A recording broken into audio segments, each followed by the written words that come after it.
não gostava de sociedade. Quando eu cheguei para morar aqui no Rio, a família da Elissa falava que eu era uma pessoa tipo mim mesmo, chegava saindo, queria muita coisa. Mas o Senhor tinha falado para mim uma palavra: farei um solitário, habite em família. E eu não entendia naquela época. Farei um solitário, habite em família. Eu ganhei uma grande família, que é a família da casa de Deus. E ganhei a minha família, minha esposa, minha filha, estamos vivendo em família. Porque o Senhor patrocina a família. Qual é esse patrocínio? Nosso Deus. Os jogadores de futebol recebem o salário do time, mas por fora vem um patrocinador, dá uma injeção. Aí ele corre mais que os outros, entendeu? Um lá está correndo pouco, mas o outro está recebendo uma gorjeta alta do patrocinador, corre, anda, faz tudo. E você? Deus está patrocinando a sua família. Está correndo ou está andando para ver seu filho cada vez mais firme, seja ele na vida social ou na casa do Senhor? Nós temos um patrocinador. E ele tem. Ele não chora miséria. Ele é o dono da prata e do ouro. E vê agora um exemplo de uma das coisas do dia a dia. Rapidez. Rapidez, como o mundo está caminhando. 3 dias antes, foi um amigo nosso nos visitar. Ele tem uma filha médica, muito inteligente, bonita. Nós perguntamos: como é que está? Está grávida novamente. Ela tinha tido filho, tinha se casado, tinha tido filho. Falei: mas eles tinham se separado. Ela se separou, teve divórcio legalmente, mas depois voltou novamente para o marido. Está grávida novamente. Eu é bom casar de novo, porque agora tudo é possível. Com a mesma rapidez com que eles se divorciaram e agora está grávida, outro dia vai fazer o casamento deles. Aí na semana seguinte eu ouvi na televisão: o divórcio agora vai ser pela internet. Já está sendo em vários lugares, Fortaleza, Salvador, no Rio. A pessoa chega lá, vai na internet, solicita o divórcio, um mês há uma audiência de reconciliação, na qual o juiz tem bem. Eu já fui numa audiência de reconciliação para outro caso, desse divórcio, e essa reunião que alguém perguntou: e aí, vocês se entenderam? Quem vai abrir questão, quem vai perder? Ah, eles entenderam? Não, então marca uma outra reunião para discussão. É nessa reunião que você diz quando quer receber o outro, protesta, faz alguma coisa, mas na questão do divórcio, nessa outra reunião, o juiz: então vocês assinam aqui, assim, não separados. Uma facilidade, uma rapidez. É bom? Não sei. Não sei, porque uma vez eu trabalhei num momento de raiva, muitos casais têm: vamos nos separar. Se a gente tivesse separado, a gente tinha dado uns burros nada. Eu ia me arrepender depois, eu ia chorar, isso para mim não tinha mais jeito. Ela ia viver a vida dela, talvez a Marina não tivesse a mesma vida.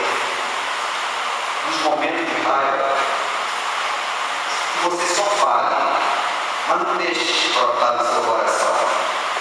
Porque o que Deus quer da família é que ela permaneça junto. Os filhos precisam entender que o pai e a mãe só querem o bem dele. O pai e a mãe, no distância, derramam às vezes uma oração pedindo pelo filho, pela filha. Qual pai não quer ver sua filha em um bom lugar na sociedade? Qual pai não quer ver sua filha em um bom lugar na igreja? Aí vem a pergunta: qual é a filha que não quer chegar e dizer: pai, eu sou isso, eu agora tenho cargo disso? Então isso está interligado. O que está faltando é a aceitação mútua. Quando o filho percebe que o pai só quer o bem dele, ele vai começar a entender. Porque mais tarde, quando ele for ser pai, ele vai ter a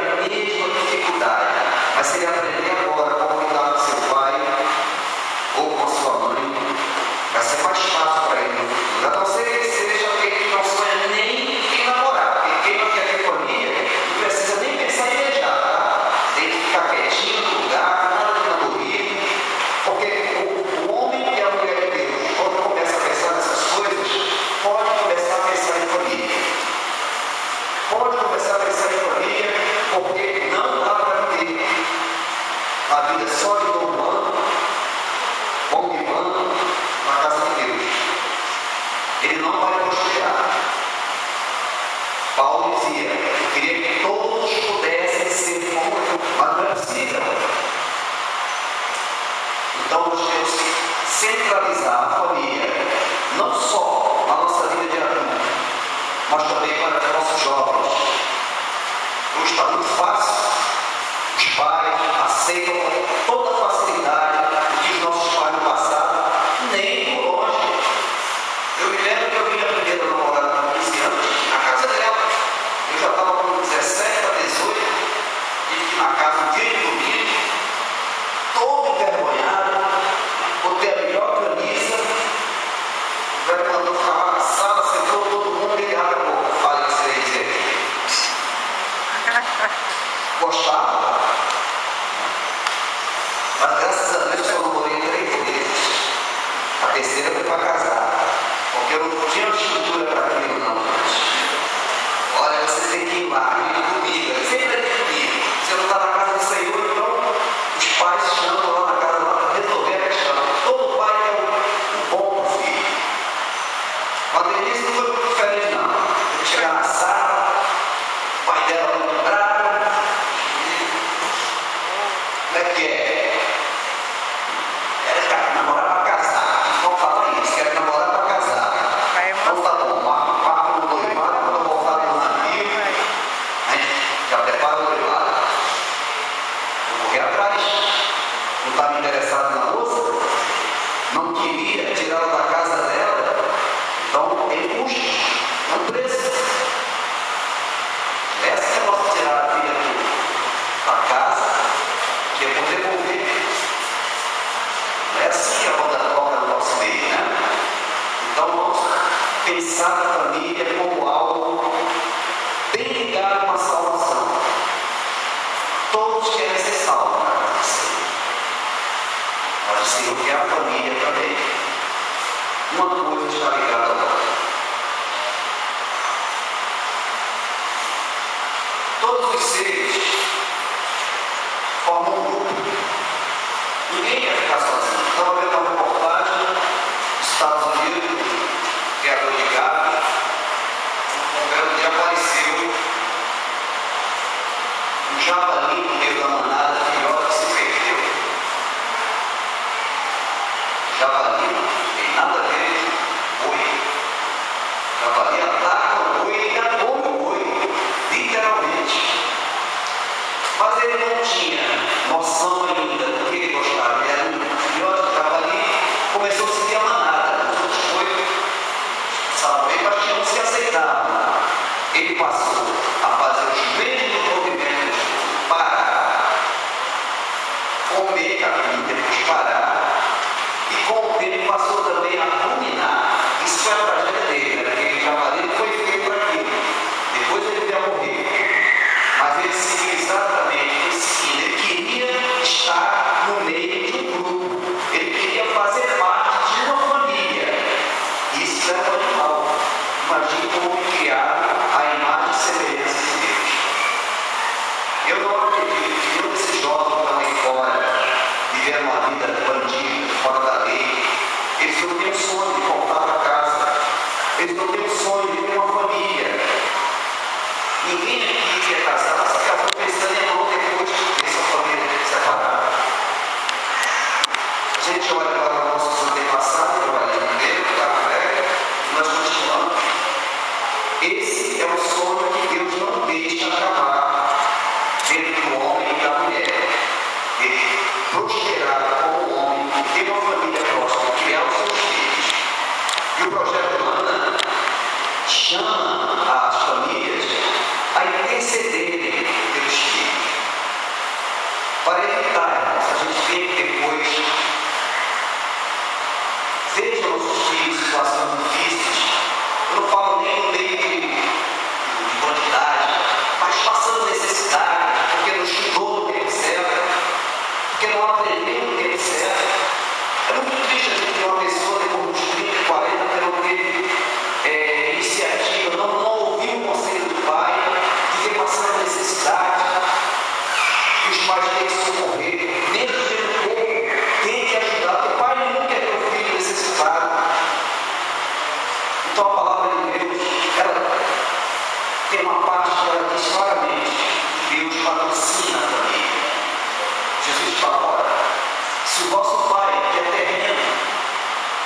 vê esse filho pedindo pão, será que ele vai dar uma pedra?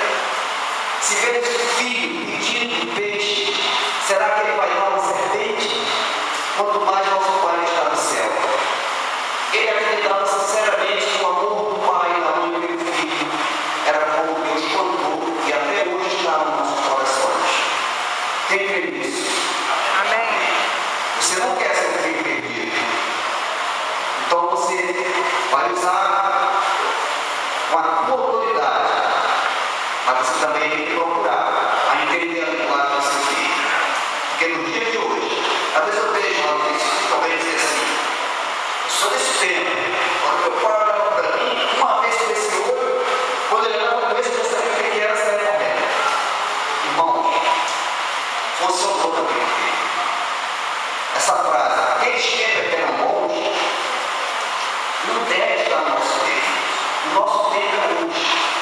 Os nossos dias são hoje. Nós temos as nossas dificuldades para enfrentar hoje.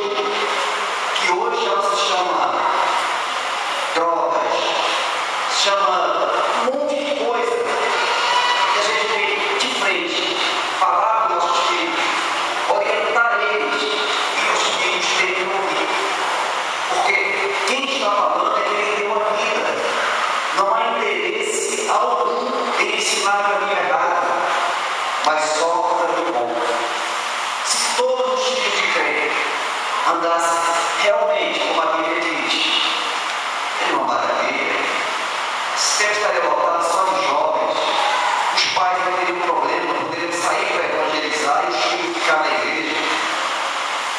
Mas nós temos que ver que externamente nós temos milhões de mensagens que chegam ao ouvido dos nossos filhos na escola, no meio dos amigos, na internet. E nós temos que estar preparados, não para chegar simplesmente corta essa, mas procurar mostrar para eles o que tem valor e o que não tem valor.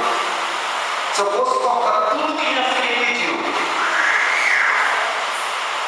eu nunca mais vou falar comigo. Hoje, das coisas que ela gostava na adolescência, acho que não sobrou nada. A época dela de rock, não. Para não ver essa foto da praça.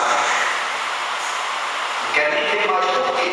E era tão bom na época, mas ainda não passa. A gente deixou.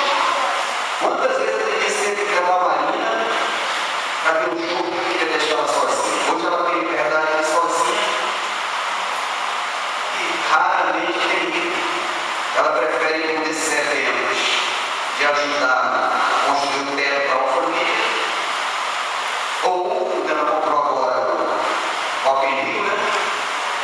O pai está 200 agora, mas quando chegar na época do evento vai estar 1000. Vou aplicar. E ela mesmo falou, não para ter. Porque na outra vez isso, ela gastou, quando foi na hora do evento, foi 200, estava quase 800. Então a gente tem que ver que o nosso filho também cresce. Eu já estou adulto. Ela está ficando adulta. Ela vai ter a trilha dela. Vai herdar algumas coisas da gente. Lógico que vai. A Denise herdou muitas coisas. Minha, poucas. Só uma ranzinha, umas coisas que bate de frente com ela, ela herdou. E a gente pode falar aqui no projeto Ana, porque a minha filha não cuidava para receber. E a mãe dela sabe disso. Ela mora sozinha há 2 anos, mas eu sei sempre onde ela está. Se eu pegar o celular dela, se ela estiver em qualquer lugar onde ela chega, São Paulo, vai acabar de chegar. Mais tarde eu ligo novamente. Eu pedi. Negativo. A gente nunca chegou. Olha, assim que você chegar lá, você liga para cá. Ela liga, acabou. Eu já comecei a entender aquele medo que a gente tinha quando ela saia sozinha, aquele medo do pai, né? Nosso filho vai. Ela mesmo está conseguindo deixar a gente tranquilo pela gratuidade que ela toma. É privilégio da minha família? É o nosso patrocinador. O nosso patrocinador, o Senhor nosso Deus, Ele está nessa causa. Ele está na causa de cada uma dessas famílias que reuniram. nós vamos firmar a fé e dizer para o nosso inimigo: nós temos um Deus que não nos ampara. E Deus nos abençoe, no nome do Senhor Jesus. E